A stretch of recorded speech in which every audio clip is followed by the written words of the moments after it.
all lies will be exposed. All right, Donald Trump's picks. Here's who's on the list to carry out his agenda. Donald Trump has a list. He's made a list. Now, we talked about, Marco Rubio, little boy Rubio.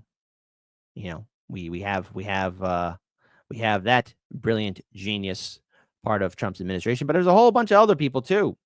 So let's go ahead and pull up this list here. We got a list. There's a list, a whole list.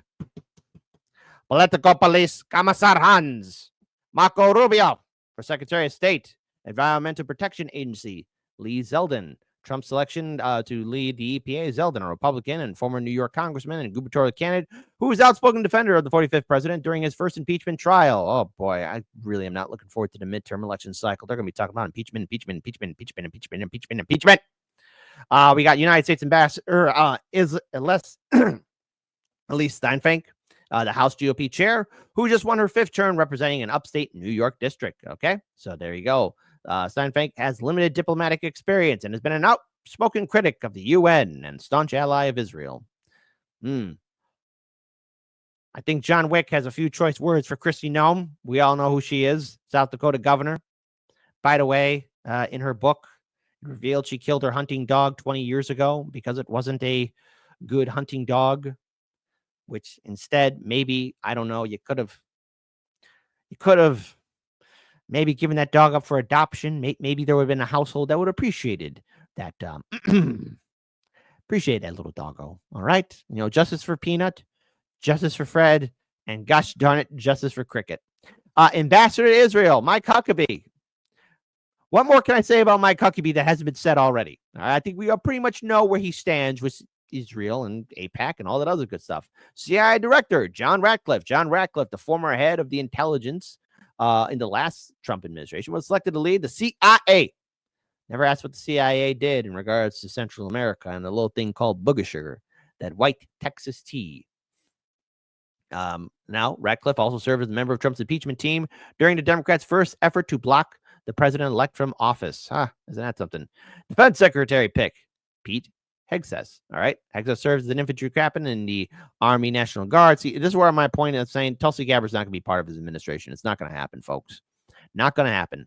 White House Chief of Staff, Susie Wells. Wells spent the last 2 years co-running Trump's campaign and is well respected as a political operative. She will become the first woman to serve as a White House Chief of Staff. See, breaking glass ceilings. Take that, Democrats. Deputy Chief of Staff for Policy, Stephen Miller. Why do I remember him? Remember Stephen Miller? That guy. Border Czar, Tom Homan. A former Immigration and Customs Enforcement Director, Homan was named Trump's border czar. Tasked with cracking down immigration overseeing the southern border. See, nothing fundamentally changed. Nothing fundamentally changed when it came down to the border. Remember, those kids in cages happened under Obama and Biden.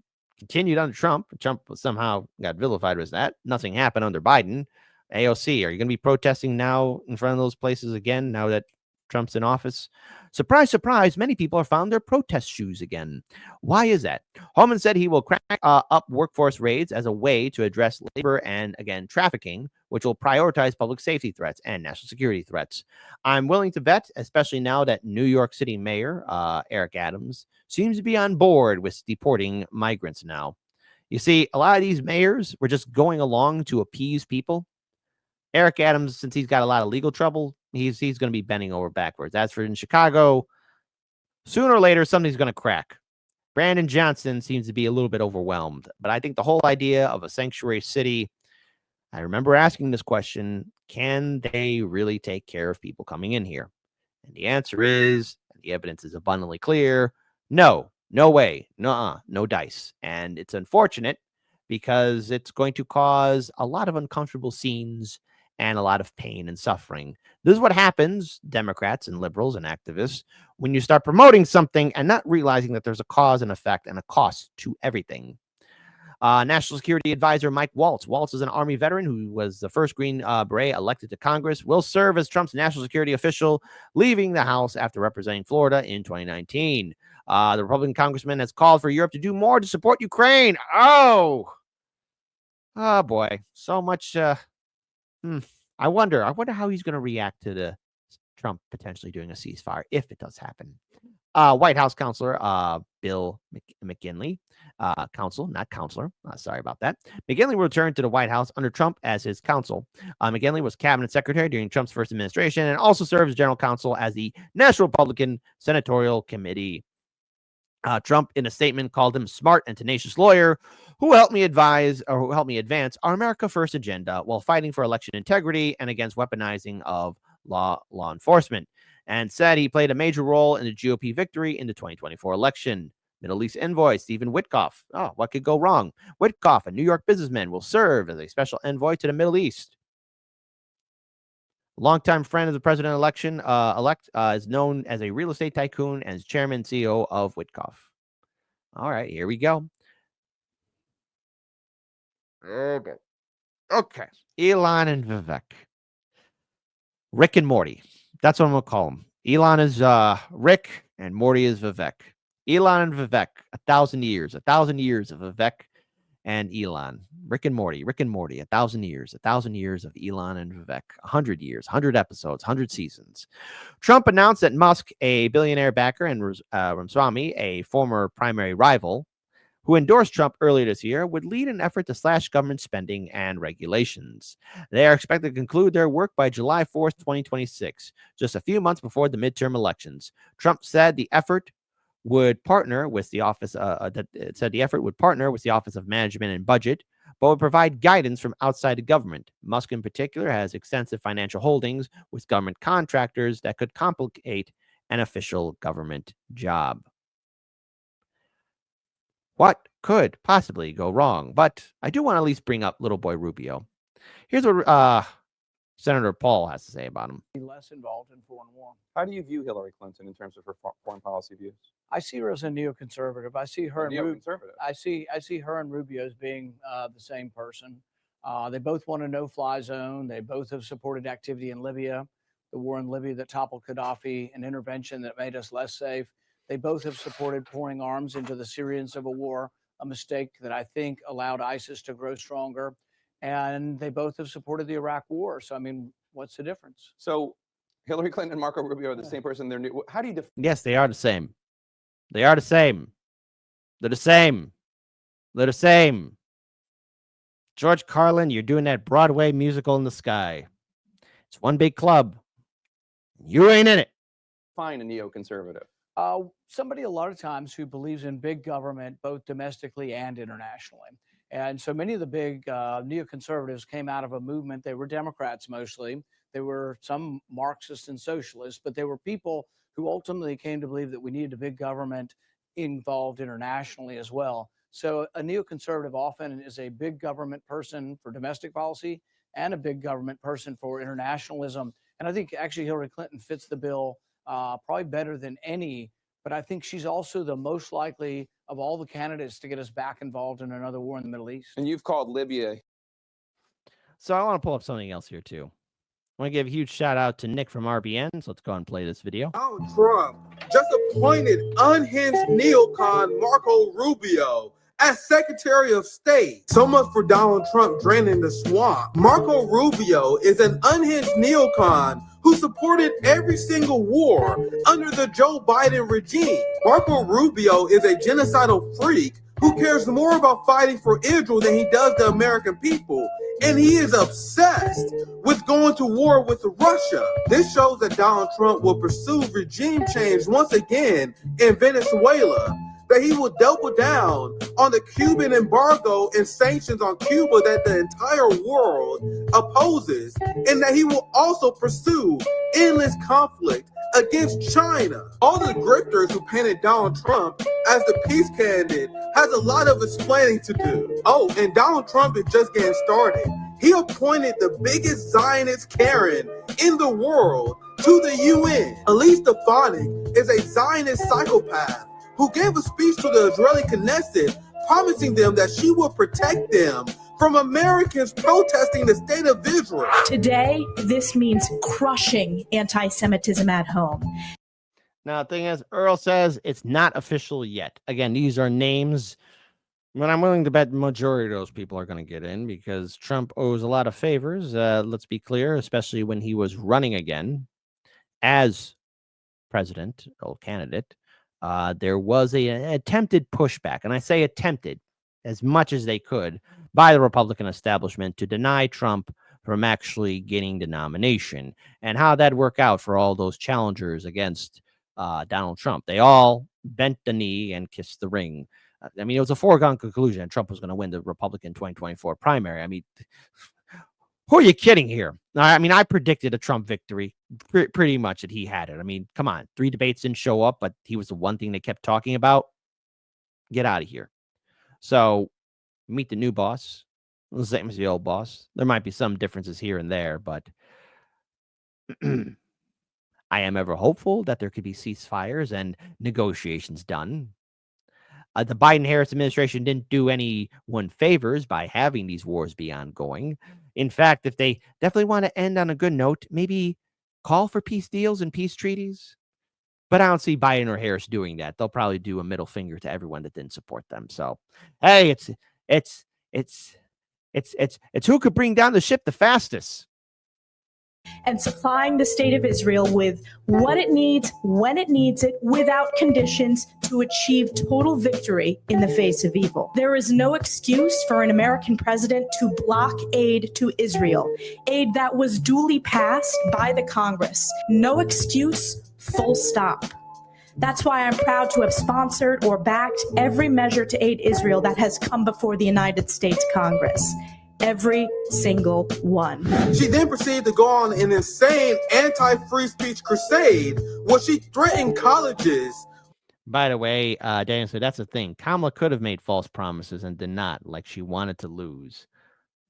Yeah, I always find that curious. Did they really want to lose? Who refused to expel students for protesting against Israel. This would eventually lead to her getting Harvard President Claudine Gay fired because she refused to crack down on the free speech of her students. Does calling for the genocide of Jews violate Harvard's rules of bullying and harassment? Yes or no? Anti-Semitic rhetoric.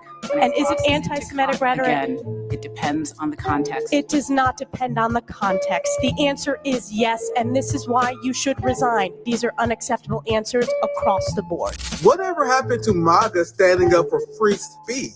We told people. Mastermind Hour will remain spreading the eagle for Israel. Mastermind Hour, where'd you learn to talk like that? Get up and go see the White House counselor. What hotspot that Donald Trump's team floated Mike Pompeo and Nikki Haley as cabinet members as a complicated head fake. I tried to warn Trump supporters for over a year that Donald Trump will betray them and staff his cabinet with deep state swamp monsters. Now, I want to pause here. Again, a lot of things that Nick is bringing up, very true. Now, all this is still yet to be made official, but I think after reading that list from the Hill, it's more or less, if the cement isn't turning solid yet, there's still some softness here and there to maybe find it out. Maybe some people will be there. Trump can change his mind. After all, that's what he's known for the best. But still, nonetheless, I think a vast majority, if I had to give a percentile, maybe 95, 98%, most of those people are it's gonna happen. The whole thing is gonna go down. So in regards to this, am I surprised? Because I've gotten a few messages from some liberals who are still upset about Kamala losing.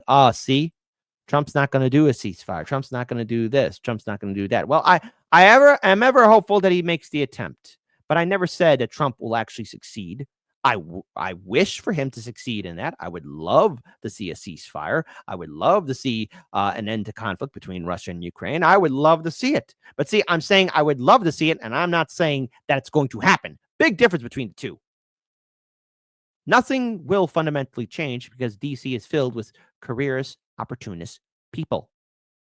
Right? These politicians, every one of them in DC, Democrat and Republican, they're thinking about their careers 2, 4, 6, 8, 10, 12 years down the road. Does it come as a surprise that people are shocked by this?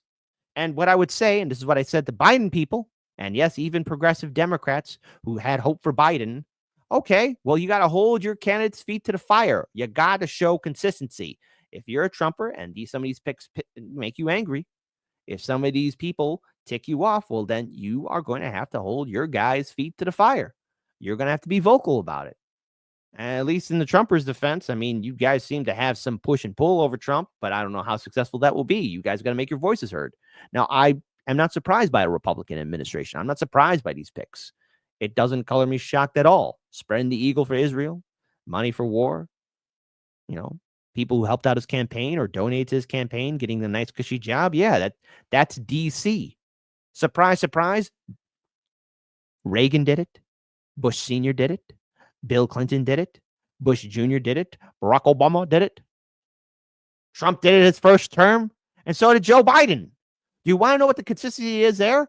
Republican and Democrat presidential candidates who got into the White House, setting up their administration, made sure that the people who made sure their campaign would succeed got the jobs. People who would benefit them. People who would work for them. It's not surprising at all when you realize that this is the system that we have. And how do we do it? Well, we got to push back. And the only way we can push back is, one, getting money out of politics, abolishing political parties, and creating movements and organizations not connected to DC, and breaking away from the two-party system. We got to start supporting and building up independent movements and third parties. We have to do this.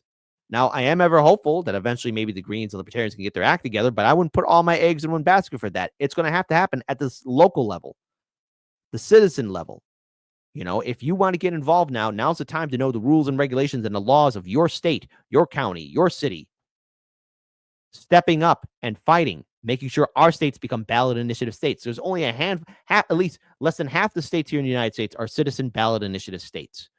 Make your state into a ballot initiative state. Start creating something that doesn't require a handout or support or begging the Republican or Democratic politicians at the state or federal level. Just because the election is over doesn't mean the fight is over. So I know there's a lot of people panicking. There's a lot of liberals still melting down on TikTok. And look, folks, even occasionally I'm watching some of those meltdowns, and I am not happy with what I see. I am not happy with what I'm looking at. And it sickens me. It sickens me to death that there are people still having Trump derangement syndrome, okay? That's using TikTok as your therapist won't help you. And screaming about it won't help you. It's about building something more. And that's where citizens have to start stepping up, because maybe we could start laying the groundwork for something different to happen this time around. But we have to start getting involved. I'm not surprised, nor am I disappointed. But the fact that there are going to be some people who will be shocked. Have you not been paying attention for the last 4 years, 8 years, 12 years, 16 years, 20 years, the last decades, under Reagan, Bush Sr., Bill Clinton, Bush Jr., Obama, Trump, Biden, and now Trump again? It's either we address these issues now and fight for a better future, or we're going to still get screwed up the wazoo.